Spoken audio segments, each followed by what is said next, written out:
Les yeux du monde sont tournés vers Rome ce matin et qui plus est pour les 1,4 milliard de catholiques pour les funérailles du pape François, 5 jours après qu'il a été rappelé à Dieu. Et on retrouve à Rome, pas très loin de la place Saint-Pierre, Étienne Lauraillère maintenant. Bonjour Étienne. Bonjour Maxence. Je le rappelle aux auditeurs, vous êtes directeur de la rédaction de KTO et envoyé spécial à Rome. Avant de revenir sur la messe d'obsèques du pape François tout à l'heure, à suivre sur KTO Radio à partir de 9h30, racontez-nous dans quelle atmosphère s'est déroulée cette semaine si spéciale depuis l'annonce de la mort du pape.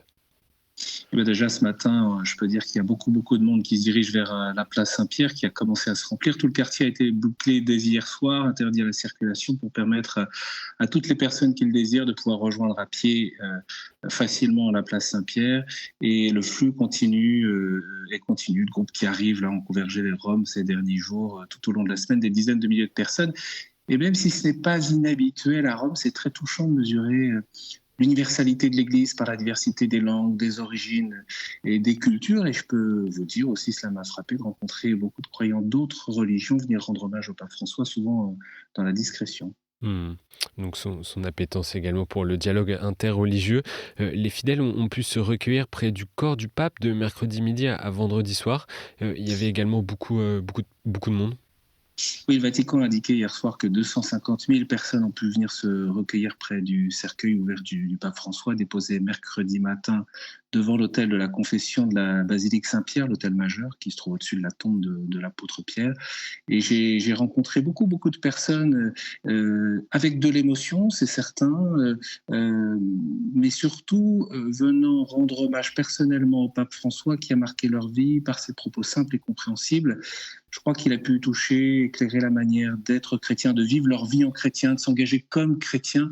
Pape François, vous le savez, parlait de la sainteté, de la porte d'à côté, une manière de vivre la sainteté à la portée de chacun. Et puis c'était touchant aussi parce que j'ai rencontré, en particulier je pense à une famille qui venait pour la canonisation de Carlo Acutis à Rome qui aurait dû se dérouler dimanche. Et ils se sont trouvés là au moment de cette semaine endeuillée à Rome. Et ils sont venus rendre hommage au pape et en même temps ils m'ont dit combien ils avaient pu être blessés par certaines phrases chocs du pape François ou la restriction de l'usage du missel tridentin. Et le pape et la famille est venue se recueillir. Donc ce que je veux dire par là, c'est qu'à travers cette foule, il y a un itinéraire spirituel de foi et de lien avec le pape François qui a pu s'exprimer avec une forme de sentiment d'accomplissement en contemplant et en regardant, en mesurant le pontificat du pape François. Donc il y a à la fois de la gravité, de la prière, mais pas forcément que de la tristesse, aussi surtout beaucoup de gratitude et d'action de grâce. Vous parliez des familles. Étienne, vous évoquiez cette semaine dans vos flashs sur KTO TV la présence de nombreux jeunes et de familles pour le jubilé des adolescents qui est prévu en ce moment.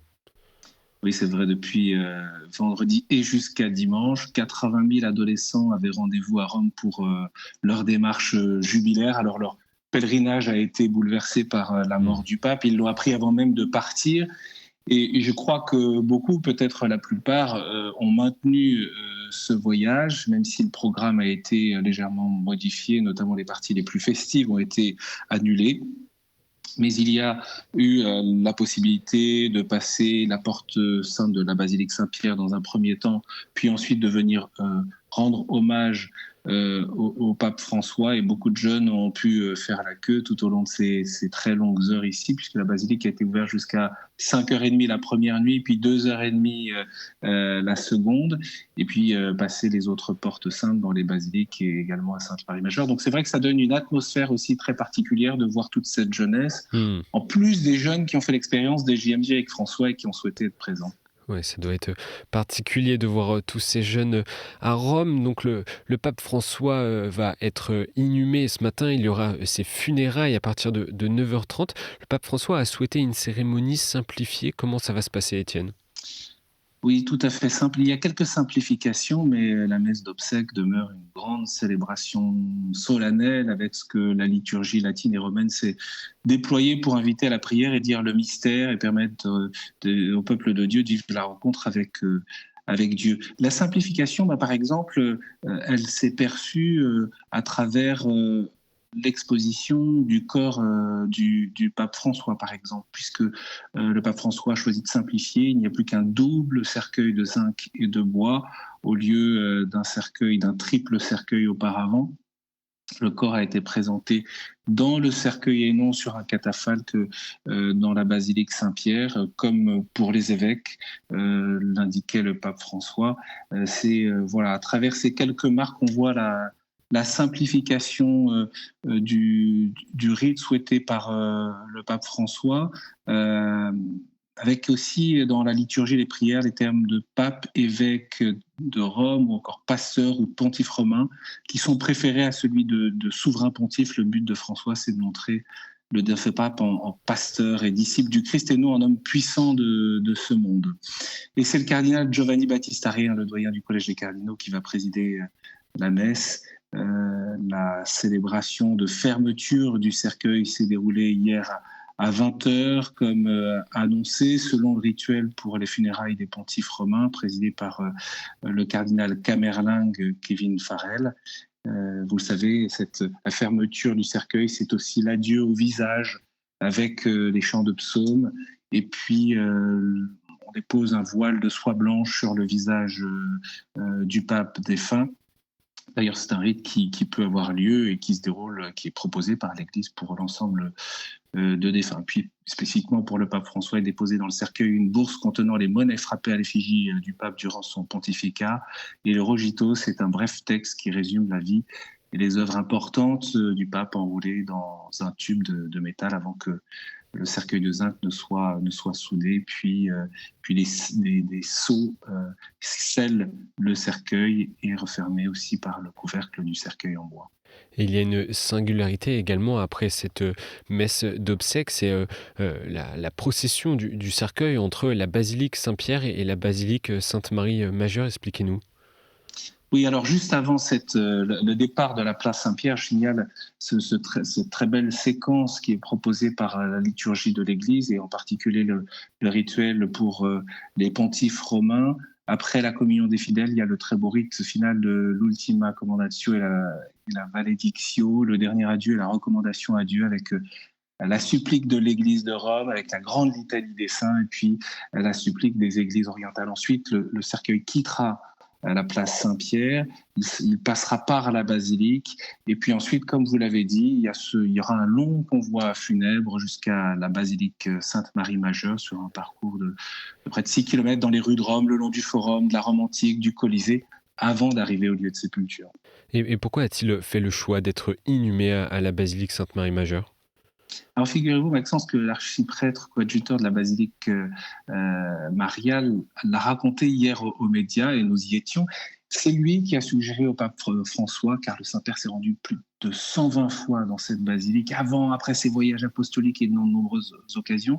C'est donc le cardinal Makriskas qui a proposé au pape François, c'était en 2022, le 13 mai 2022, d'être enterré à Sainte-Marie majeure. Il se trouve que le pape François, en réaction, a plutôt refusé en disant non, un pontife romain, un pape doit être enterré à Saint-Pierre. Et puis une semaine après, figurez-vous que le pape François a rappelé le cardinal Makriskas pour lui dire en fait, je le cite, la Vierge m'a dit préparez la tombe, je suis heureux que la Vierge ne m'ait pas oublié.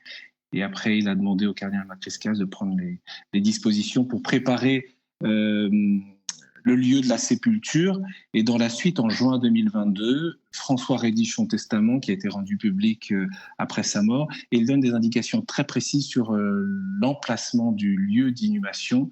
Le tombeau doit être dans la terre, simple, sans décoration particulière et avec la seule inscription Franciscus. On a pu voir une image de synthèse transmise par le Vatican avec cette tombe en marbre blanc et puis cette croix pectorale du pape François, vous savez, qui représente le bon berger.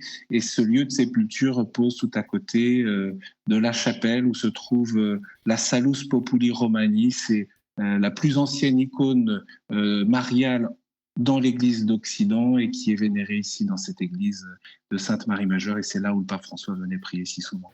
Et auparavant, pendant la messe d'obsèques, Étienne Loreillat, on imagine que de nombreuses délégations, notamment étatiques, sont attendues ? Oui, près de 160 délégations sont annoncées, dont 55 chefs d'État, comme le président Trump, le président français Macron, le président italien, bien sûr le président argentin. Il y a aussi 12 souverains régnants, de princes héritiers, 15 chefs de gouvernement, le secrétaire général des Nations Unies, le président de la Commission européenne. Les délégations officielles seront placées à droite de l'hôtel, ce qui en fait un rendez-vous international inédit. Et on sait que lors des funérailles du pape Jean-Paul II, par exemple, il y avait eu beaucoup de discussions entre délégations. Et de fait, toutes ces délégations de tant de pays différents, dans un contexte que l'on sait très tendu au niveau international, peuvent aussi échanger. Et puis, il y a aussi, ne l'oublions pas, les représentants des églises chrétiennes, dont le patriarche écuménique de Constantinople, Bartholomé, les responsables d'autres religions comme le grand imam d'El-Azhar, Ahmed Al-Taïeb, avec lequel le pape François a porté tant de rencontres interreligieuses. Et puis, puisqu'on est aussi dans les chiffres et la présence de représentants de tout le monde entier, le Vatican a indiqué hier qu'il y aurait la participation de 4000 prêtres aux funérailles du pape François, 750 évêques venus du monde entier, et donc 220 cardinaux. Et je vous propose pour terminer, Étienne, de se projeter après ces funérailles. Les cardinaux arrivent petit à petit à Rome. Ils ont commencé à se réunir. Combien sont-ils déjà ? Ils étaient 149 hier matin, le Vatican les annonce donc 220 aujourd'hui. Hier, ils ont vécu la 4e congrégation générale, rencontre quotidienne qui traite des questions d'organisation parce que c'est eux qui portent aujourd'hui la réalité de la gestion et de l'administration des affaires urgentes de l'Église. Mais aussi, évidemment, ils ont la charge de désigner le prochain pape. Pour l'instant, c'est à la fois le temps du deuil, le temps de la prière, de l'action de grâce pour le pape François, mais c'est évidemment un temps aussi de préparation et de connaissance mutuelle pour se préparer à élire le prochain pape, le successeur. Donc, le prochain successeur de l'apôtre Pierre. Et en quelques mots pour terminer, que va-t-il se passer ensuite ? Eh bien, précisément, on attend que lors des congrégations générales, les cardinaux puissent déterminer la date du conclave. Ça n'est pas encore fait pour l'instant. C'est un temps d'échange. Oui, hier, une trentaine de cardinaux ont pu s'exprimer dans la salle du synode qui se trouve dans la salle Paul VI, dans l'enceinte du Vatican. Et l'ensemble de ces échanges sont confidentiels pour permettre la plus grande liberté pour porter cette charge de désigner donc le prochain pape. Merci Étienne Loraillard pour toutes ces précisions et également sur l'ambiance à Rome et le déroulé des funérailles historiques du pape François. Je vous donne rendez-vous, chers auditeurs et auditrices, ce soir pour une édition spéciale à 20h35 en direct sur KTO TV, KTO Radio et KTO-TV.com avec vous, Étienne, pour revivre cette journée avec vos invités, le cardinal Nzapa Lenga, archevêque de Bangui, sœur Nathalie Bécard, sous-secrétaire de la secrétaire générale du synode, et également le père Felipe Herrera, prêtre chilien et journaliste à Vatican Media. Encore merci Étienne et bonne journée, bonne matinée. Merci Alexandre.